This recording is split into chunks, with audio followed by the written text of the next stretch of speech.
It's the first week of August, and throughout the Midwest, the bait fish have all grown to a size that they've started to scatter. They're not confined to the weeds anymore.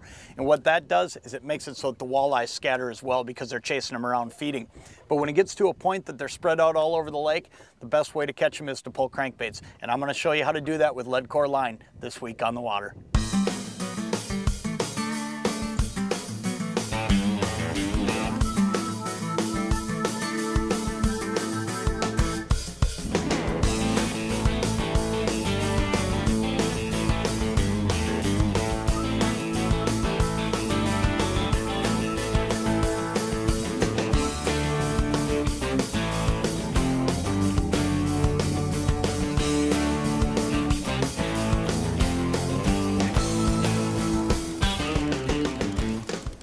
The biggest key to what we're doing today is trying to nail down the right lure.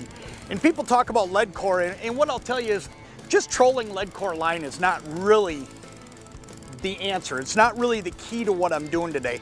What I'm doing is I'm just using the Leadcore to deliver the right lure to the fish. Now we're out here on Mille Lacs Lake, and this year we've got two things the walleyes are eating. There's two primary forage bases. And there he is, he's just coming up to the surface. That's a big fish. There's two primary forage species though that these fish are eating this year. They're eating perch like they always do. And this fish here, this is on a perch emulating bait. And then they're also eating tullabies because we have had a tullabee explosion in this lake. And what you need to do, let's see if we can get this guy in there. Look at that, that's a good way to start the day right there. It's a pretty fish too.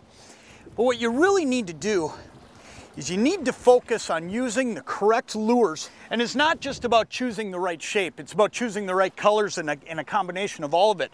One of the things I want to show you, now this fish came on a perch colored river rocker, and we'll see if we can get him out of here without getting all torn up. This one came on a perch colored river rocker.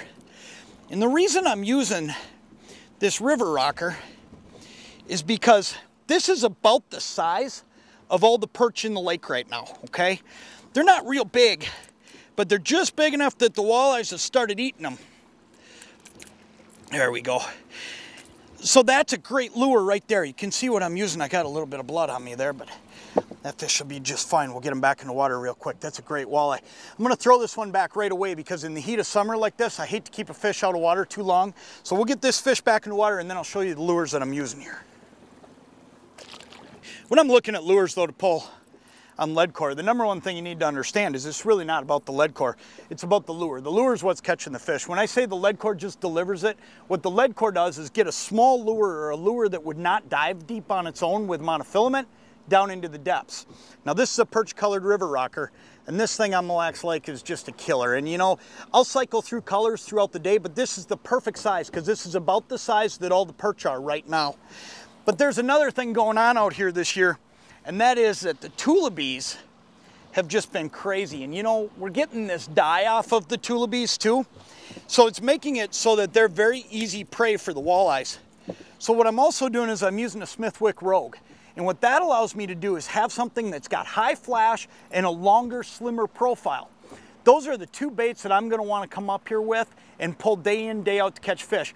Now when the fish switch over to a shad style bait, and they do that throughout the year because the perch look a lot like a shad bait. That's when I just go to a shadling. But any of these three baits are real good right now. Now today, I only have myself in the boat, so I can only cycle through one lure at a time, and it makes it tougher. But normally, if you have 3 or 4 people in the boat, it makes it a lot easier to keep going through your lures. Now I want to talk about Leadcore real quick. Like I told you, Leadcore is only used to get lures down to a level in the water column that they couldn't get to on their own with their dive curve. So what you want to remember with Leadcore line is it dives 5 feet per color at 2 miles an hour. So now that fish I just got, I was out in 36 feet of water, I was 5.5 colors back, and then I have a 30-foot leader. That leader is just a simple silver thread Excalibur. It's 30 feet long, and then I tie on a snap. Once I do that, I can get this lure to anywhere I want. Now at 5.5 colors, I was down about 28 feet with the Leadcore, another couple feet, 2 or 3 with the river rocker. So that allowed me to be running that lure right in that 30-foot zone, and these fish were laying in 35, 36 feet. I got to get turned around and get back on those fish, go back up there and get more of them because they're piled up there real thick.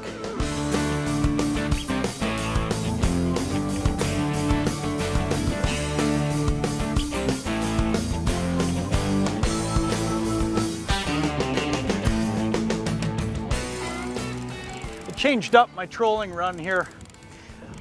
I'm running over water right now that I haven't been on all week, and the reason I've done it is it just seems that with this wind today, these fish have moved a little bit, and I'm hoping that they've all moved south. I started seeing more of them south, but one of the things you can do is when I pulled up to make my next pass, I actually cruised at about 7-8 miles an hour, and I can see fish on my graph at that kind of speed.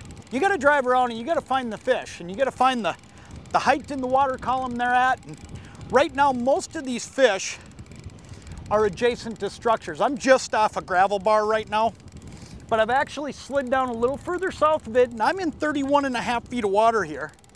This fish is getting close, so I'm gonna have to get the net here. There you go. But like I was saying, I'm just out off this edge. And that's the key here. Very few of these fish, he got himself unhooked there for me even. Very few of these fish are actually gonna be up on tops of structures right now. They may slide up there here and there, but for the most part, there's bait all over, so it's so easy for them to cruise anywhere. And that's why they're out here. And that's why there's some up, there's some down. So when you're out looking for the locations that you want to fish leadcore in and pull these cranks at this time of year and this week, you want to look for areas adjacent to structure, but instead of staying right on that edge, I mean, right now I'm a 1/4 mile out off it.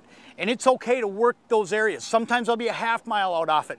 But just remember, these walleyes are always going to relate somewhat to that structure, so stay in the neighborhood. I don't want to get 4 miles away from it. But if I'm a 1/4 mile, 1/2 mile, I'm going to find fish that are feeding just like that guy right there.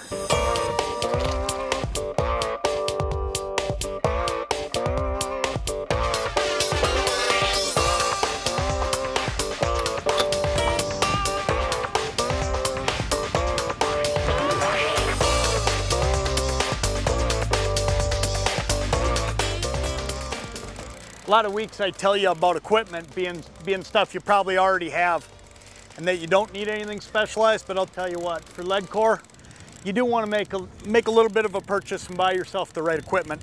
You can see I'm using a line counter reel that's large enough that it holds 10 colors of leadcore line.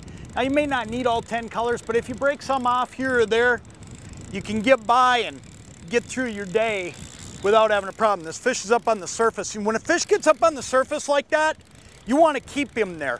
You don't want to let him get back down, so I'm just going to stay on him and keep reeling. Then the rods I'm using, these are 6-foot 6-inch trolling rods, and these have a very soft tip. And the reason I'm using these rods today is because you can tell by the wind I'm fighting out here, it is pretty rough. I mean, the boat's bouncing up and down a lot. When that boat starts bouncing up and down as much as it's doing today, what happens is you get a lot of surge in your lines. Now I've got 9-foot trolling rods that a lot of times I'm running off the sides, but if I run those today, they're further up the boat, and what happens is every time that boat goes up in the air, they surge more. So I'm running the short one today, and the reason for that is this tip is so soft that it absorbs a lot of that surge that I'm getting, and you don't want your baits constantly going like this. If your baits are always going like that, it's going to cost you bites because you're going to pull right past some of these fish, and they won't feel like it looks natural, okay? The leadcore line I'm using, it's 18-pound leadcore. I'm tying it directly with an overhand knot right to 10-pound monofilament. Now I'm using silver thread, and it works great for this situation. I'm running about 30 feet of it, but a lot of people use a swivel, and I don't, and I'll tell you why.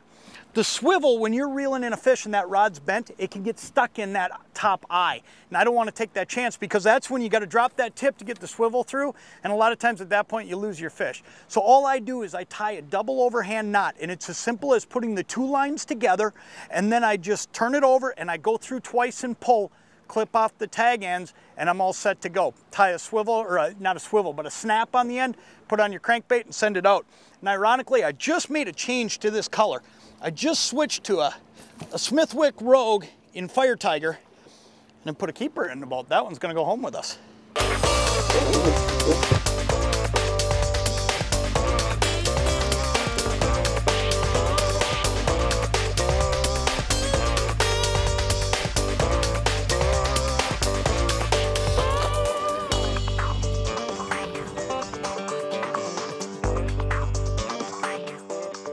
Today has been one of those days where you work for every single fish you catch, and we have.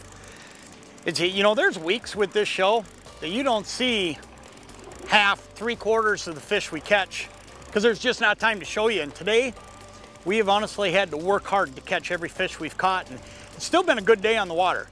But you gotta just keep working at it. And you know, you look at what's coming up for the next week, and I'll tell you what slowed things down today.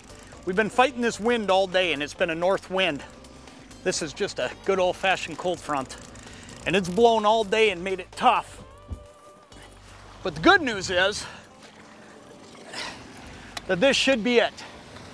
The way the rest of the week looks, besides Saturday, it looks like you should be able to come on out here, be able to troll a lot of these areas and avoid some of this big wind and some of this front stuff. And if you can do that, you're gonna catch fish all week.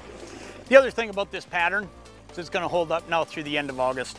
Once these fish are out here, until things really start cooling off, and that's usually about the beginning of September that the water temps start cooling off.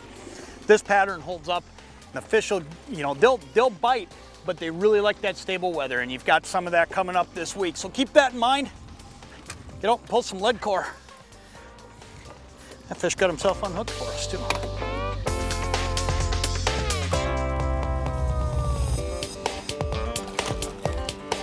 There he goes.